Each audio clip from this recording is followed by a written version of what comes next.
महाराज जी जो कि इस स्थान की सेवा कर रहे हैं, उन्होंने सहयोग सदका और सारिया संगतां दे प्यार के सदका जिथों कि साडे आण या ना आण दे नाल भी संगतां दा इत्थे भला हुंदा है। संगतां दा बहुत इत्थे आशीर्वाद का हथ है। उस हथ के आशीर्वाद के नाल ही सानू भी इस स्थान से 10 दिन सेवा करने का जो है मौका मिला।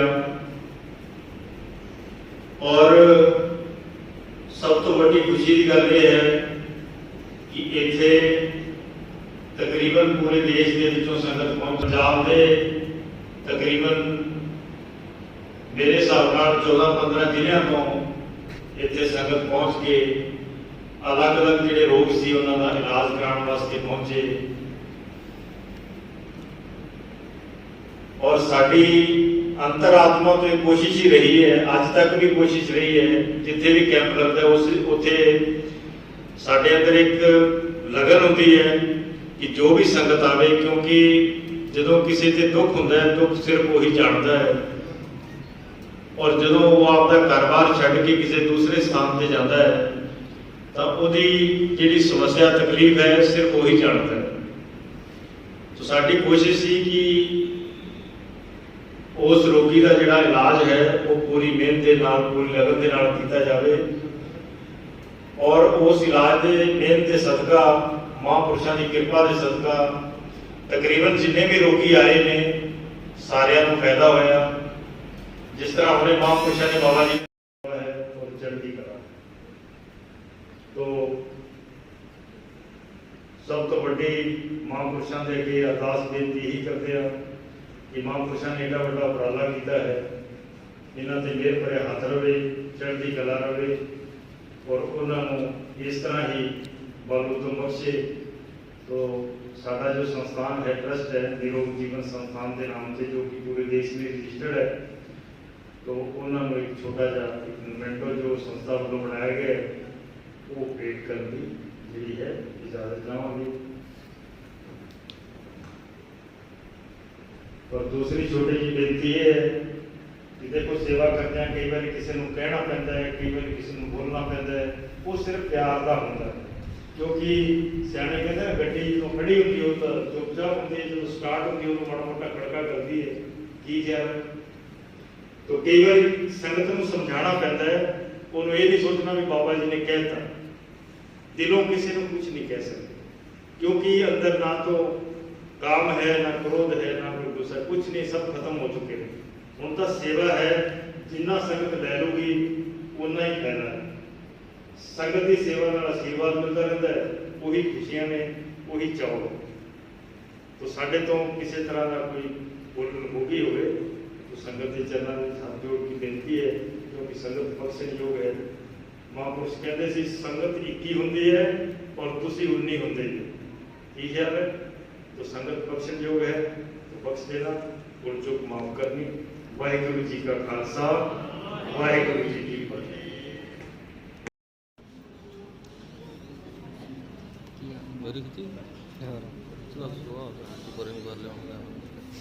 मेरे पर से कैमरा घुमा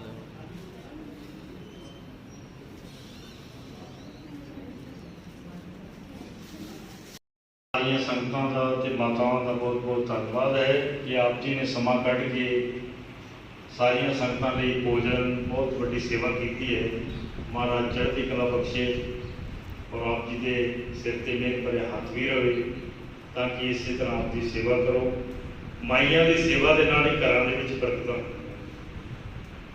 असीं देखिआ साडे माता जी सवेरे उठ के साडे उत्थे मंदिर एक बनया होया है, तो उत्थे जाके वो रोज़ उन्होंने 2-3 घंटे झाड़ू लाना, सेवा करनी। असीं कहते सवेर नाल पहले सोचते सी सवेर नाल माता चली जाती है तो घर विचार नहीं होती। अज पता लगता है कि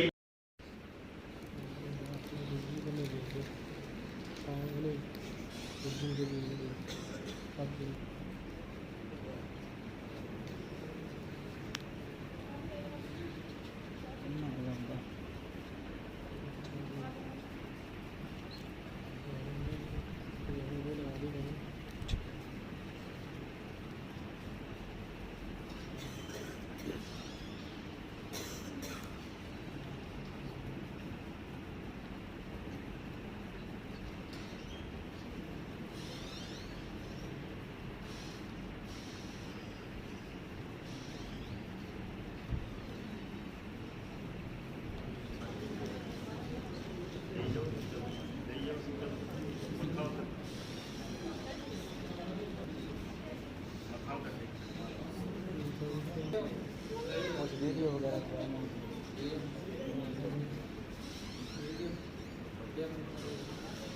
फोन कर दिया करांगे और इस स्थान से जिहड़ा सेवा चलती रहूगी। और महापुरुषों में भी एक बेनती करता कि संतां की बेनती करेंगे कि इस एरिए एक सेंटर बन जाए ताकि इतने बहुत सारी संगत है, बहुत सारा एरिया लगता है, तो उत्थे संगतां पहुँच के आपका इलाज कराते रहन, क्योंकि कई बच्चों को बड़ी दूर जाना पैंदा है। तो इस इलाके के लोग जिहड़ा है वो उत्थे इलाज करवा सकते हैं, उन्होंने भला हो सकता है। तो इस तरह का उद्यम उपराला भी आप जी ने करना है ताकि इस इलाके दे विच कोई सेंटर बन जाए ताकि लोगों का भला हो सके। वाहिगुरु जी का खालसा, वाहिगुरु जी की फतेह। तो आप जी की जानकारी वास्ते दस देइए कि अज तक 25,000 तो भी ऊपर बच्चे जिन्होंने डॉक्टर ने रोकिया सी कि कणक खा ही नहीं सकते, वो बच्चे सारे ठीक हो गए जिन्हें भी इलाज वास्ते आए सन। ਇਹਦੇ ਨਾਲ एक नवी बीमारी ਚੱਲੀ हुई है जिन्होंने सीपी कहते हैं। सीपी का मतलब होता है सैरेब्रल पल्सी, एक बीमारी है जिसके नाल बच्चा चल नहीं सकता, फिर नहीं सकता, बैलेंस नहीं बना सकता। कई बच्चे जो ज्यादा वो प्रॉब्लम होती है, उनकी शुद्ध बुद्धि नहीं काम करती। तो बहुत बड़ी ये समस्या कई परिवारों के विच है। तो कई इस तरह के बच्चे भी इस स्थान पर पहुंचे। तो अज तक 1600-1700 बच्चे जिहड़े इत्थे आए इलाज के वास्ते वो ठीक भी हुए हैं और अगे जिहड़े जिहड़े बच्चे आ रहे हैं उन्होंने इलाज चल रहा है। परमात्मा के गुरु साहब अगे असीं यही अरदास बेनती करते हैं कि जिहड़ी भी संगत इलाज वास्ते आवे वो ठीक होके जाए, क्योंकि परमात्मा के हथ डोरी है सबकी, सबनों शोभा देने वाला, सब का भला करने वाला वही है। आपे ही सारे काज संभालता है, सारे कामों करने वाला वही है। अपने जो हथां नाल आपां करते हैं ये हाथ सब कुछ उहदे, सारा सिस्टम जो भी चल रहा है, जो भी आप देख रहे हैं, सब परमात्मा के ही हाथ दे विच डोर है, वही करने वाला है। जे साडे कोल दुख आया है तां भी साडे भले वास्ते आया है, जे सुख आया तां भी भले वास्ते आया है। इस वास्ते जे दुख आ भी जाता है, चाहे बच्चे के रूप में आ गया या किसी रूप में आया है, तो सानू ये गिला शिकवा नहीं करना चाहिए कि साडे घरे यह बच्चा पैदा हो गया, गुआढ़ियां के घरे का बहुत बढ़िया बच्चा है, वो तो बहुत जवान है, वो तो बड़ा सोहना है, वो तो नौकरी लग्या है, वो तो बहुत पैसे कमाता है। कई गल्लां कई विचार साडे अंदर आते हैं दूसरे नूं देख के। आपने दूसरे नूं देखना, अपने आप को देखना है। परमात्मा ने अगर दुख दिता है तो उसके पीछे भी कोई ना कोई राज है। अपने को एक बच्चा है कि परमात्मा ने सानू सेवा दी है। देखो वो लोग भी ने जिहड़े पत्थर की पूजा करते हैं और उन्हें भगवान समझते हैं, वो टिक्का लाते हैं, वो तिलक करते हैं, भोग लगाते हैं, करते कि नहीं? अपने घरे जिहड़ा बच्चा पैदा होया, देखो वो उहदे नालों किन्ने गुणा ही ठीक है, क्योंकि उहदी अखां काम करदी है, उहदा कुछ दिमाग भी काम करता है, वो कुछ साडे कोलों पुकारदा है कि नहीं? तो एक सजीवत परमात्मा का रूप है। सानू जिस रूप दे विच भी सेवा मिले सानू शौक नाल करनी चाहिए। असीं कई बार कई संगत आउंदी है, बड़ा दुख ज़ाहिर करदी है कि साडे बच्चा इस तरह का पैदा होया, असीं की करिए, इस तां बड़े दुखी हां। दुखी होना एक तो दुख तुहाडे कोल है कि तुसीं दुखी हो जाओगे, तो फिर वो दुख घटेगा किवें? दुख तो डबल हो गया। तुसीं अरदास करो परमात्मा की, बेनती करो कि ये बच्चे का जिहड़ा दुख है वो ठीक होवे। ਉਹਦੇ ਲਈ इलाज ਤੁਹਾਨੂੰ मिल रहा है।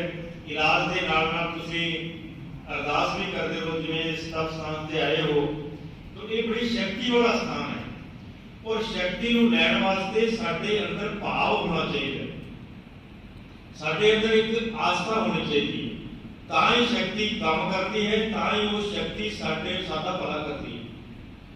हुण मान लो असीं इलाज वास्ते आए, सोचने वाली गल है, आए तो असीं इलाज वास्ते किसी ने बाहरों देखना यार एक बाबा जाया है तेल लाउंदा है, इन्ने नाल गल खत्म हो गई। एक बंदा दूरों चल के आया जी, उत्थे संत जी आए हुए ने जिहड़े इलाज करते हैं, असीं उन्होंने देखा है और असीं इलाज करवाना है। उसकी शरधा होगी ना, जिसकी शरधा होगी उन्हें फायदा ले लेना है, क्योंकि वो अपना समा कढ़ के आया है।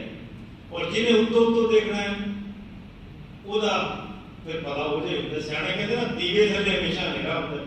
कई बार आप नेड़े रहते हैं पर आप जिन्नी साडी भावना जिन्नी शरधा होती है उन्नी बनाते नहीं है, इस करके साडा फायदा नहीं होता। तो ये जिहड़ा इलाज आप जी को दिता गया, सारे इनू एक छोटे जे नाम नाल पुकार रहे थे भी बाबा जी मालिश करते हैं। ये मालिश नहीं है, मालिश का कोई भी कर सकता है, क्योंकि तेल लाना है और माड़ा तेल ला के रखो तो मालिश होगी। ये मालिश नहीं है, एक कुदरती इलाज है जिसका नाम है न्यूरो हीलिंग। न्यूरो का मतलब होता है जिहड़ा साडा दिमाग है, इहनूं न्यूरो कहते हैं। ये जिहड़ा न्यूरो पूरी बॉडी के सिस्टमां नूं चलाउंदा है। जदों इहदे च कोई बिगाड़ आ जाता है तो संतां महापुरुषां ने जिहड़ियां विधियां खोजियां ने इस सिस्टम नूं चलाउण वास्ते, जिहड़ियां कुदरती विधियां, जदों डॉक्टरी खत्म हो जाती है उत्थे संतां महापुरुषां दे इलाज शुरू होते हैं। पर असी उस पासे ध्यान नहीं देते।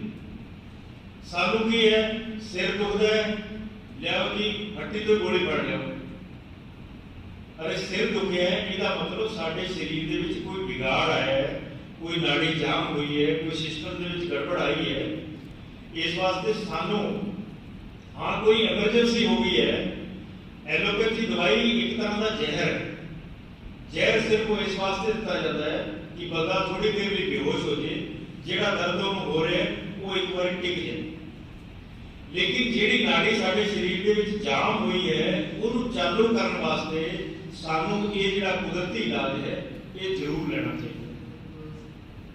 हफ्ते तो पहले जदों तो तुहाडा सिर दुखदा है या कोई भी शरीर का हिस्सा दुखदा है, अगर तुसीं उहदी दवाई लई है, ये गल समझण वाली है, तब तुहानूं हफ्ते दे विच एक बारी उस हिस्से का इलाज जरूर करवा लेना चाहिए। नहीं तो दवाई एक बार आराम देगी, इन्हें च बीमारी होर बचेगी, दोबारा गोली लोगे आराम मिलेगा, बीमारी होर बचेगी, अगे जाके वो किसी बड़े रोग का रूप धारण कर लेगी। फिर तुहाडे पैसे भी लगणगे, तुहाडा समा भी लगेगा, तुहाडी सेवा भी बढ़ती रह जाएगी और तुहाडे बहुत सारे सिस्टम जिहड़े ने खराब हो जाएंगे। तो जदों भी शरीर के विच कोई तकलीफ होती है तो कोशिश करो कि ये जो कुदरती इलाज है, आप जी को पहले पता नहीं सी कि असीं करवाइए कित्थों या किवें करिए, तो हुण आप जी नूं ये प्रचार भी हो गया, नाले प्रैक्टिकली तुहानूं करके भी दिखाता भी इस तरह इलाज होता है, इस तरह रोगी ठीक होते हैं। ये तो वो रोगी अजे जिन्हां दा इलाज चलना है जिहड़ी बीमारी बहुत ही जिहदा दुनिया 'च कोई इलाज नहीं है। ये जो सीपी बीमारी है इहदा दुनिया की किसी पैथी 'च कोई इलाज नहीं है, ना तो एलोपैथी कोई इलाज है, ना आयुर्वेद के इलाज है, ना होम्योपैथी कोई इलाज है। सिर्फ ये जो नेचुरलपैथी है, कुदरती इलाज है, ये ही इलाज है। तो मेन गल जो समझने वाली वो है कि जदों तुहानूं कोई भी मान लो तकलीफ आ गई, रोग लग गया, उसके लिए घबराने की कोई लोड़ नहीं है। ये नहीं है भी डॉक्टर ने जवाब देता तो हुण तां असीं मरना ही है या बस हुण साडा कोई उपराला नहीं, इस तरह का कुछ नहीं है। कुदरत ने, पूरी दुनिया ने, पूरी साइंस ने 4 तरह के इलाज बनाए ने। तुहाडी जानकारी वास्ते एलोपैथिक इलाज है जिहदे विच आपां अंग्रेजी दवाइयां, कैमिकल वाली दवाइयां लेंदे हैं, वो है एलोपैथी इलाज। उस तो बाद दूसरा इलाज है आयुर्वेद का इलाज, जिहड़ा कि जड़ी बूटियां, जिहड़े साडे वनस्पति जगत है ਉਹਦੇ ਵਿੱਚ जड़ी बूटियां तो औषधि तैयार होती है। पुराने समय के महापुरुष इससे दिन रात मेहनत करके उन्होंने बड़िया खोजा की ने आयुर्वेद के जिहदे नाल रोग खत्म होता है। तीसरा जो इलाज है वो है होम्योपैथी का इलाज, जिहदे आपने देखा होगा डॉक्टर गोल गोल बरीक जी गोलियां देता है, भट्ठियां जो होती हैं उसके कैमिकल पाया जाता है, दवाई पाई जाती है। वो जी होम्योपैथी है वो भी बीमारी को जड़ तो खत्म करती है। और चौथा इलाज जिहड़ा है वो है नेचुरलपैथी, जिहड़ा शरीर दे विच किते भी कोई रोग है उन्होंने सारे मार लेता है। और सब तो जिहड़ा उत्तम है वो है योग। आज सवेरे क्लास एक लगाई सी, साडी इच्छा सी भी शुरू तो क्लास चले पर वो संगत का उपराला नहीं बन सकिया किसी कारण। अज फिर मौका मिला सी तो 1 घंटे की क्लास लाई है। ਉਹ ਜਿਹੜਾ ਯੋਗ ਹੈ ਉਹ ਸਾਡੇ ਸਰੀਰ ਦੇ ਅੰਦਰ ਰੋਗ ਨੂੰ ਆਣ ਹੀ ਨਹੀਂ ਦਿੰਦਾ। ਯੋਗ ਦਾ ਇੰਨਾ ਫਾਇਦਾ ਹੈ। तो सवेरे अमृत वेले उठ के अगर असी योग के एक दो स्टैप भी अगर कर लीए तो साडा शरीर चालू हो जाता। योग का मतलब होता है शरीर को बैलेंस करना, उन्हें चालू करना। योग का मतलब ये नहीं कोई पहलवान बनना है या कोई जोर लाना है, नहीं। योग का मतलब होता है सवेरे उठ के पहले तो सवेरे अमृत वेले आप जी उठो। जदों तुसी अमृत वेले उठ जाते हो, अमृत वेले का जो समा है वो सवेरे 3 बजे तो लैके 5 बजे तक 2 घंटे समा जो साढ़े सारे शरीर के रोगों को हर कर। अगर तुसी उस समय दे विच आप जी उठते हो तो 80% बीमारी तो वैसे ही ठीक हो जाती, चाहे तुहानूं कोई योग आउंदा है चाहे नहीं आउंदा। ये योग तो हुण चले ना थोड़े समय बाद। पहला अपने जो पुराने बुजुर्ग सी, अपने माता पिता लै लो, दादा दादी लै लो, वो की करते सवेरे उठ के खेतों के जंगल पाने जाना या खेत के गेड़ा मारने वास्ते चले जाना, कुदरती हरियाली होनी। और कई तो सवेरे उठ के आपके बलदा को जोड़ना, खेत के वाही करनी, वो पैरों के हाथों के पॉइंट आप ही दबे जाते। सानू दवाई खाने की, बुजुर्गों को दवाई खाने की कदे लोड़ ही नहीं पई। पहले 10-10 पिंडों के एक सरकारी डॉक्टर होता सी, उहदे कोलों भी कोई दवाई दिंदा ही नहीं सी। हुण गली गली दे विच डॉक्टर है, सारी गली फिर भी बीमार है। उसका कारण की है? उसका कारण सिर्फ यही समझने वाला है कि हुण जिहड़ी डॉक्टरी है वो एक तरह का बिजनेस बन गई। क्योंकि आप देखते हैं बच्चे अपने ने आप तैयार करते हैं कि रुपया कमाने, सेवा वाले पासे नहीं, और वध तो वध पैसे इकट्ठे करके लिया चाहे जो मर्जी लिया। कदे ये नहीं सोचते कि मेरा बच्चा वध तो वध सेवा करके आवे, भला करके आवे। पैसे चाहे थोड़े आ जाएंगे, खाने 2 फुलके ही ने, जे ज्यादा आ जाएंगे तो भी छड्डने ने, जे घट आ जाएंगे तो भी कोई फर्क पड़ने लगे। जे सेवा करे तो दुनिया में नाम भी चलता है, लोग शोभा भी करते हैं। और इस दुनिया के आके अगर साड़ियाँ यादा ही ना रही तो फिर फायदा की है जिंदगी जीने का। तो कोशिश यही करनी है कि अमृत वेले उठ के ਤੁਹਾਨੂੰ कोई एक का स्टैप आजकल तो बहुत सारी सुविधा है, तुम मोबाइल के नैट से सर्च करोगे तो बहुत सारे योग के स्टैप मिल जाएंगे। कोई 1 2 2 4 जरूर करो। और कोशिश ये करो कि घर के मान लो आसन ला लो, उस आसन के उत्ते तुसी रोज सही समय पे मान लो 5 बजे ही करना है तो 5 बजे एक बार उस आसन से आप जी जो खड़े भी हो जाओगे तो भी थोड़े शरीर के बहुत सारे रोग ठीक हो जाएंगे। क्योंकि सब तो बड़ी जी साडे शरीर को बीमार करने वाली चीज है वो है समा। असी समय को इन्ना इग्नोर कर रखा है, इन्ना पछाड़ रखा है कि साडा शरीर दवाइयां का, रोगों का ही मोहताज हो गया। महापुरुष दसते होते थे कि ये शरीर का और बीमारी का कोई मेल नहीं है। अगर तुहाडे शरीर च कोई रोग आता है तुहाडी लापरवाही है। तुसीं किते 24 घंटिਆਂ ਦੇ ਵਿੱਚ कुदरत के नियम ਨੂੰ तोड़िया है, इस करके तुहाडे शरीर के विच रोग आया है। परमात्मा ने ये शरीर सानू दिता है कई रोगियों का रोग तोड़न वास्ते, उन्होंने ठीक करने वास्ते। और आप ही बीमार हाँ तो फिर आप दूसरे का भला की करना। सेवा करनी नहीं है, सेवा करवानी है। ये दिमाग के विच जिस दिन बैठ जाएगा तो साढ़े सारे रोग भी ठीक हो जाए। और जो साढ़े मन च रहेगा कि सानू मैनू कोई पानी पियावे, मैनू कोई भोजन देवे, मेरी बुढ़ापे च कोई सेवा करो करे, मेरी ये करे, जो साढ़े अंदर सेवा करवाने की भावना रहेगी तो सानू कोई ठीक नहीं कर सकता। और जिस दिन मन के विच आ गया कि मैं सेवा करनी है चाहे जो मर्जी हो जाए, जो होगा देखी जाऊगी, तो तुहानू कोई बीमार करने वाला नहीं। दूसरी गल है समय की कि कुदरत ने सानू समा दिता है। देखो दिन है, रात है, हर 2 घंटे बाद ऊर्जा चेंज हो रही है, कुदरत के बीच परिवर्तन आ रहे हैं, कुदरत चेंज हो रही है, बदलाव आ रहा है। तो उस बदलाव के नाल सानू चलना पैना, ਉਹਦੇ ਲਈ ਸਾਨੂੰ ਤਿਆਰ ਹੋਣਾ ਪੈਣਾ, ਉਹਦੇ ਲਈ ਸਾਨੂੰ ਖੜਨਾ ਪੈਣਾ। ਹੁਣ ਵੇਖੋ ਦਿਨ ਚੜਿਆ, ਕਿੰਨਾ ਵੱਡਾ ਕੁਦਰਤ ਨੇ ਉਪਰਾਲਾ ਕੀਤਾ, ਸੂਰਜ ਦੇ ਰੂਪ ਵਿੱਚ ਉਹਨੂੰ ਸੂਰਜ ਨੂੰ ਪ੍ਰਕਾਸ਼ਿਤ ਕੀਤਾ ਹੈ। ਉਹਨੂੰ ਜਗਾਇਆ ਔਰ ਸਾਡੇ ਤੱਕ ਰੋਸ਼ਨੀ ਪਹੁੰਚਾਈ। ਔਰ ਫਿਰ ਵੱਡੀ ਗੱਲ ਦੇਖੋ, ਉਸੇ ਸੂਰਜ ਨੂੰ ਜਿਵੇਂ ਸ਼ਾਮ ਢਲ ਜਾਂਦੀ ਹੈ ਉਹਨੂੰ ਸ਼ਾਂਤ ਕਰਕੇ ਸਾਡੇ ਲਈ ਰਾਤ ਬਣਾਈ ਹੈ ਕਿ ਹੁਣ ਤੂੰ ਵਿਸ਼ਰਾਮ ਕਰ, ਆਰਾਮ ਕਰ। ਜੇ ਤੂੰ ਵਿਸ਼ਰਾਮ ਨਹੀਂ ਕਰ ਪਾਏਗਾ ਤਾਂ ਅਗਲੇ ਦਿਨ ਦੇ ਲਈ ਤੂੰ ਸੇਵਾ ਲਈ ਤਿਆਰ ਵੀ ਨਹੀਂ ਹੋ ਪਾਏਗਾ। ਹੁਣ ਦੇਖੋ ਅੱਧੀ ਰਾਤ ਤੱਕ ਲੋਕ ਮੋਬਾਈਲਾਂ ਤੇ ਲੱਗੇ ਨੇ, ਕੋਈ ਅੱਧੀ ਰਾਤ ਤੱਕ ਗੱਡੀਆਂ ਚਲਾਈ ਜਾਂਦਾ ਹੈ, ਕੋਈ ਕੁਛ ਕਰੀ ਜਾਂਦਾ। ਸਾਰੇ ਸੰਸਾਰ ਦਾ ਜਿਹੜਾ ਸਿਸਟਮ ਹੈ ਉਹ ਇਸ ਸਮੇਂ ਇੰਨਾ ਕੁ ਵਿਗੜਿਆ ਪਿਆ ਹੈ। ਸਾਨੂੰ ਕਾਫੀ ਸਮਾਂ ਹੋ ਗਿਆ, 30 ਸਾਲ ਹੋ ਗਏ ਲਗਾਤਾਰ ਦਿਨ ਰਾਤ ਸੇਵਾ ਕਰਦੇ ਹਾਂ। ਸਾਡੇ ਮੁਤਾਬਕ ਇਸ ਸਮੇਂ ਅਗਰ ਹਿੰਦੁਸਤਾਨ ਦਾ ਹਿਸਾਬ ਲਾਈਏ ਤਾਂ 80% ਲੋਕ ਰੋਗ ਦੇ ਨਾਲ ਗ੍ਰਸਤ ਹੋ ਚੁੱਕੇ ਔਰ ਐਸੀਆਂ ਬਿਮਾਰੀਆਂ ਲੱਗ ਗਈਆਂ ਨੇ ਜਿਨ੍ਹਾਂ ਦਾ ਕਿਸੇ ਦਵਾਈ ਦੇ ਵਿੱਚ ਕੋਈ ਇਲਾਜ ਨਹੀਂ। ਕਿਉਂਕਿ ਜਿਹੜਾ ਬੰਦਾ ਖੁਦ ਆਪਣੇ ਆਪ ਨੂੰ ਬਿਮਾਰ ਕਰਦਾ ਉਹਦਾ ਇਲਾਜ ਕੌਣ ਕਰੇਗਾ? ਮੰਨ ਲਓ ਉੱਠਣ ਦਾ ਸਮਾਂ 3 ਵਜੇ ਹੈ, ਅਸੀਂ 7 ਵਜੇ ਤੱਕ ਨਹੀਂ ਕੀਤਾ, 9 10 ਵਜੇ ਤੱਕ ਸੁੱਤੇ ਪਏ ਨੇ ਲੋਕ, ਉੱਠਦੇ ਹੀ। ਔਰ ਉਧਰੋਂ ਰਾਤ ਨੂੰ 1-2 ਵਜੇ ਤੱਕ ਜਾਗਦੇ ਰਹਿੰਦੇ। ਦੱਸੋ,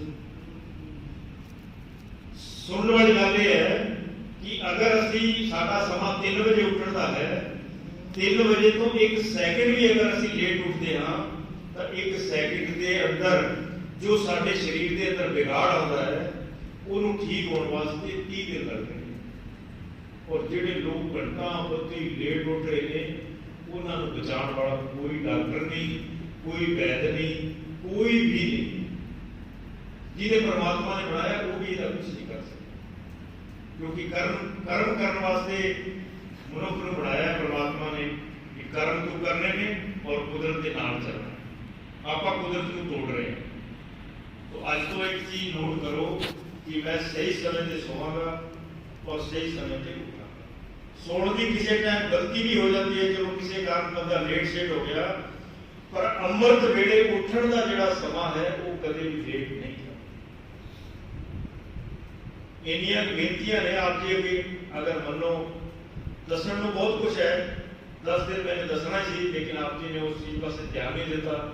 ਸਵੇਰੇ ਅੰਮ੍ਰਿਤ ਵੇਲੇ ਆਉਂਦੇ, ਨਾਲੇ ਯੋਗ ਕਰਦੇ, ਨਾਲੇ ਕੁਝ ਰੋਜ਼ ਨया ਫਾਰਮੂਲਾ ਸਿੱਖਦੇ ਤਾਂ ਤੁਹਾਡੀ ਜ਼ਿੰਦਗੀ ਦੇ ਵਿੱਚ ਬਹੁਤ ਕੁਝ ਬਦਲਾਅ ਆ ਸਕਦਾ ਸੀ। ਇਹ ਗਲਤੀ ਦਾ ਤੁਹਾਨੂੰ ਭੁਗਤਾਨ ਕਰਨਾ ਪਏਗਾ, ਕਿਉਂਕਿ ਜਦੋਂ ਆਪਾਂ ਕੋਈ ਚੀਜ਼ ਆਪਣੇ ਕੋਲ ਆਵੇ ਤੇ ਉਹਦਾ ਖਿਆਲ ਨਾ ਕਰੀਏ ਤਾਂ ਉਹਦਾ ਨੁਕਸਾਨ ਤਾਂ ਹੁੰਦਾ ਹੀ। ਖੈਰ, ਪਰਮਾਤਮਾ ਭਲਾ ਕਰੇ, ਗੁਰੂ ਸਾਹਿਬ ਭਲਾ ਕਰਨ, ਸੰਤਾਂ ਮਹਾਂਪੁਰਸ਼ ਆਸ਼ੀਰਵਾਦ ਦੇਣ ਕਿ ਜਦੋਂ ਵੀ ਦੁਬਾਰਾ ਸਮਾਂ ਮਿਲੇ ਤਾਂ ਆਪ ਜੀ ਨੇ ਯੋਗ ਦੇ ਲਈ ਔਰ ਦੂਸਰਾ ਸਿੱਖਣ ਦੇ ਲਈ ਤਿਆਰ ਰਹਿਣਾ। ਕਿਉਂਕਿ ਯੋਗ ਵੀ ਸਿੱਖੋ, ਇਹਦੇ ਨਾਲ ਇਲਾਜ ਦੇ ਅਲੱਗ-ਅਲੱਗ ਕੋਰਸ ਨੇ, ਛੋਟੇ-ਛੋਟੇ ਕੋਰਸ ਨੇ ਜਿਨ੍ਹਾਂ ਨੂੰ ਇੱਕ ਹਫ਼ਤੇ ਦੇ ਵਿੱਚ ਵਧੀਆ ਤਰੀਕੇ ਨਾਲ ਸਿੱਖਿਆ ਜਾ ਸਕਦਾ ਹੈ। ਉਹ ਸਿੱਖ ਕੇ ਵੀ ਤੁਸੀਂ ਲੋਕਾਂ ਦਾ, ਸੰਗਤ ਦਾ ਭਲਾ ਕਰ ਸਕਦੇ ਹੋ। ਇੰਨੀਆਂ ਬੇਨਤੀਆਂ ਆਪ ਜੀ ਪ੍ਰਵਾਨ ਕਰਨਾ। ਸਾਰੀ ਸੰਗਤ ਦਾ ਬਹੁਤ ਬਹੁਤ ਧੰਨਵਾਦ। ਮਹਾਂਪੁਰਸ਼ਾਂ ਦਾ ਬਹੁਤ ਬਹੁਤ ਧੰਨਵਾਦ ਜਿਨ੍ਹਾਂ ਨੇ ਸਾਨੂੰ ਸੇਵਾ ਕਰਨ ਦਾ ਮੌਕਾ ਦਿੱਤਾ ਹੈ। ਨਗਰ ਖੇੜੇ ਦਾ, ਗੁਰੂ ਸਾਹਿਬ ਦਾ ਔਰ ਉਸ ਅਕਾਲ ਪੁਰਖ ਵਾਹਿਗੁਰੂ ਦੇ ਚਰਨਾਂ ਦੇ ਵਿੱਚ ਹੀ ਨਮਸਕਾਰੀ ਹੈ। ਪ੍ਰਾਰਥਨਾ ਹੈ ਕਿ ਸਾਰੀ ਸੰਗਤ ਨੂੰ ਤੰਦਰੁਸਤੀ ਬਖਸ਼ੇ ਔਰ ਇਸੇ ਤਰ੍ਹਾਂ ਹੀ ਸੇਵਾ ਸਾਡੇ ਤੋਂ ਵੀ ਲੈਂਦੇ ਰਹਿਣ ਔਰ ਅਸੀਂ ਭਲਾ ਕਰਦੇ ਰਹੀਏ। ਮਹਾਰਾਜ ਸਤਿਬੁੱਧੀ ਬਖਸ਼ੇ, ਕਿਰਪਾ ਕਰੇ। ਸਾਰੀ ਸੰਗਤ ਨੂੰ ਵਾਹਿਗੁਰੂ ਜੀ ਕਾ ਖਾਲਸਾ, ਵਾਹਿਗੁਰੂ ਜੀ ਕੀ ਫਤਿਹ।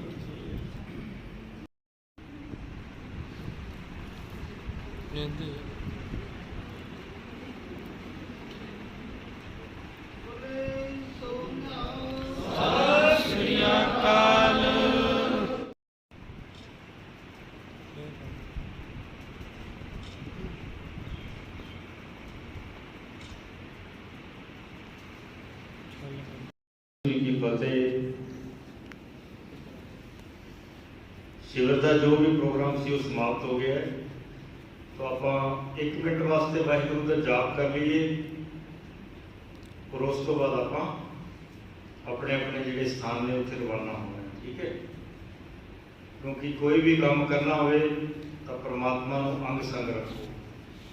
वो अंग संग रहेगा तो फिर किसी गल की कमी नहीं। जे तू मेरे वल है तो क्या बख्श, है ना। हाँ,